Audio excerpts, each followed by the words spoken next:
اردو زبان ایک عالمگیر زبان ہے۔ 100 سے زائد ملکوں میں اس کے بولنے، پڑھنے اور لکھنے والے آباد ہیں۔ تاریخ، جغرافیہ، سائنس و فلسفہ، طب و حکمت، قانون اور ٹیکنالوجی جیسے علوم و فنون کے بے شمار ذخیرے اسی اردو زبان میں پائے جاتے ہیں، جس کے حاصل کرنے کے لیے اردو زبان سے واقف ہونا ضروری ہے۔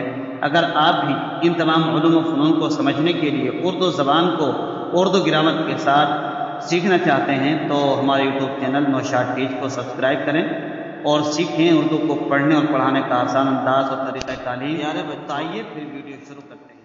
آج آپ پڑھیں گے پوری کتاب کے اندر جو آپ نے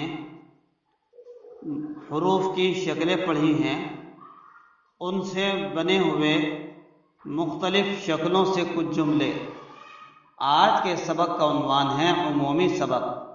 اس سبق کے اندر جتنے بھی شکلیں آپ نے پڑھی ہیں، با، پا، تا، ٹا، سا، نون اور یا کی ملنے کی 5 شکلیں پڑھی ہیں۔ اسی طریقے سے آپ نے دال، ڈال، زال، را، ڑا، زا، زا کے ملنے کی شکلیں پڑھی تھیں۔ اسی طریقے سے آپ نے جیم، چا، ہا، خا کے ملنے کی پہلی اور دوسری شکل پڑھی ہے۔ کاف، گاف، لام، میم اور ہا کے ملنے کی شکلیں پڑھی ہیں، اور ہا کی جو 4 شکلیں وہ پڑھی آپ نے۔ اسی طریقے سے آپ نے سین، شین، صاد، ضاد، طا، ظا ان کے ملنے کی آپ نے شکلیں پڑھی ہیں، پہلی شکل اور دوسری شکل۔ اسی طریقے سے عین، غین، فا، قاف کے ملنے کی پہلی شکل پڑھی اور دوسری شکل پڑھی کہ پہلی شکل میں کیسے ملتے ہیں اور دوسری شکل میں کیسے بنتے ہیں۔ اور یہ بھی اصول پڑھے ہیں کہ بیچ میں آئے تو کوئی حرف تو کیسے اس کو لکھا جائے گا، کس طرح نہیں لکھا جائے گا۔ آپ نے لکھنے کے اصول بھی پڑھے ہیں اور شکلیں بھی سمجھی ہیں۔ اجمالی طور پر کچھ شکلیں، یعنی اجمالی طور پر سارے حروف کی شکلیں ہم آپ کے سامنے پیش کریں گے۔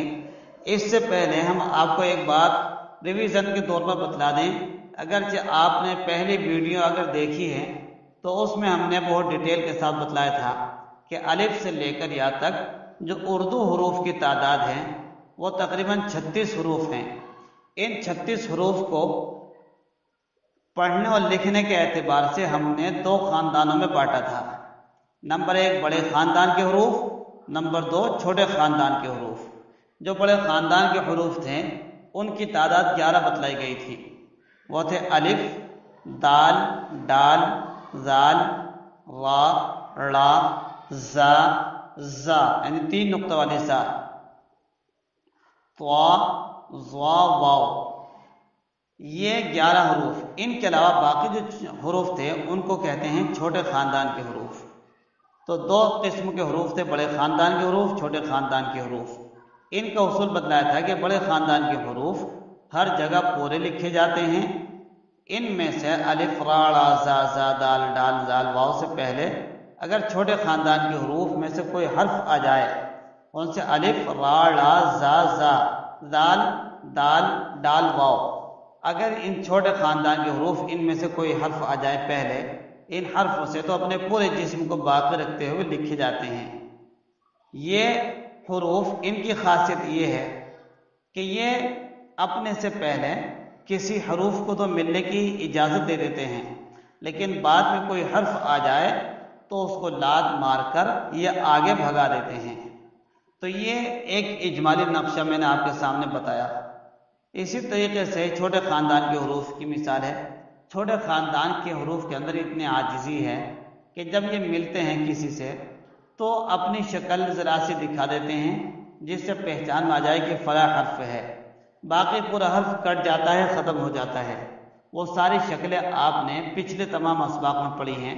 اب حروف کے ملنے کی تمام شکلیں اس وقت ختم ہو چکی ہیں۔ عمومی طور سے ہر ایک جملہ جو ہم پڑھائیں گے، ہر ایک جملے میں کوئی نہ کوئی کسی قسم کی ایک مثال، ایک شکل ضرور ملے گی۔ جیسے آئیے جملے پڑھ لیتے ہیں اور اس میں پہچان لیں۔ اگر آپ کو سمجھ میں نہ آئے تو پہلے نمبر پر آپ کو شکل سمجھنے کے لیے تمام ویڈیو کا ریویژن کرنا ہوگا، انہیں سے آپ بات سمجھ پائیں گے کہ کس حرف کی کون سی شکل کب بنتی ہے اور کیسے لکھی جاتی ہے۔ تو دیکھیے، سبق کو پڑھیے۔ آپ کے سبق کا عنوان ہے عمومی سبق۔ اسلام ایک جامع اور ہماگیر مذہب ہے۔ دیکھیے اسلام کے اندر جو سین ہے، یہ سین کی یہ پہلی شکل ہے۔ ایک جامع، ایک کے اندر جو یا کاف ہے، یا کی یہ پہلی شکل ہے، جیم کی یہ پہلی شکل ہے۔ اسی طریقے سے میم عین جو جامع ہے، یہ عین کی بھی پہلی شکل ہے۔ اور ہما کے اندر جو ہا ہے، لٹکن والی ہا جس کے اندر ہما کی شروع ہو رہی ہے، یہ ہا کی پہلی شکل ہے، اور جو آخر میں جو ہا ہے یہ ہا کی چوتھی شکل ہے۔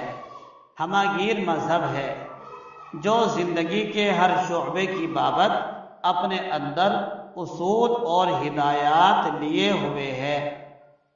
اگر آپ دیکھیں گے ہر حرف میں تو آپ کو خود بخود شکل سمجھ میں آ جائے گی۔ میں موٹی موٹی بات بتلا دیں، شعبے کے اندر جو عین ہے، یہ عین کی دوسری شکل ہے۔ بابت کے اندر جو با تا ہے بت، یہ با کی دوسری شکل ہے۔ اسی طرح اپنے کے اندر جو پا ہے، یہ بھی پا کی دوسری شکل ہے۔ اصول اور ہدایات لیے ہوئے ہے۔ اندر نون جو ہے، نون کی پہلی شکل ہے، اور جو دال ہے، دال کی تو ایک ہی شکل تھی۔ اس کا ایک عجیب اصول بتایا تھا کہ دال جب مل کے لکھا جائے گا تو را کی شکل اختیار کر لے گا، اور را کو جب ملا کے لکھیں گے تو را کی ٹانگ پھیل جائے گی۔ وہ ہم ویڈیو میں دکھا چکے ہیں، آپ کو وہی دیکھنا چاہیے۔ اس کے مطابق زندگی بسر کرنا ابدی سعادت کا باعث اور مخالفت دائمی شقاوت کا سبب ہے۔ تو مخالفت کے اوپر دیکھو ہم نے زبر زیر پہ زبر لگا رکھا ہے، اس کو ایسے پڑھنا، مخالفت نہیں کرنا بلکہ مخالفت۔ دائمی شقاوت، دائم کا مطلب آتا ہے ہمیشہ، شقاوت کے معنی آتے ہیں بدبختی۔ تو اگر اسلام کے مطابق زندگی گزاریں گے تو ہمیں خوش نصیبی، ہم خوش نصیب ہیں، اور دنیا کے اندر بھی سکون ملے گا اور مرنے کے بعد بھی سکون ملے گا۔ لہذا اس کی جملہ تعلیمات پر عمل کرنا ضروری ہے۔ اسلام کی تعلیم ہے کہ نماز، روزہ، زکوٰۃ اور حج وقت پر ادا کرو، سچ بولو، امانت کی پاسداری کرو، وعدے کو پورا کرو، کذب، خیانت اور وعدہ خلافی سے پرہیز کرو، صرف ایک خدا کی عبادت کرو، شرک سے دور رہو۔ اسلام کا ایک حکم یہ ہے کہ چوری نہ کرو، کمزور پر زیادتی نہ کرو، اس پر رحم کرو۔ بچوں یہ جملے میں نے پڑھا دیے ہیں، آپ کو یہ جملے دوبارہ پڑھ لینے ہیں اور اس کی نقل بھی کر کے لانی ہے، اور اب ہم املا جہاں سے چاہیں گے وہاں سے بولیں گے۔ اس لیے آپ کو پوری کتاب کا ریویژن کرنا ہے، اور کل سے آپ انشاءاللہ گنتی سیکھیں گے 51 سے لے کر 100 تک۔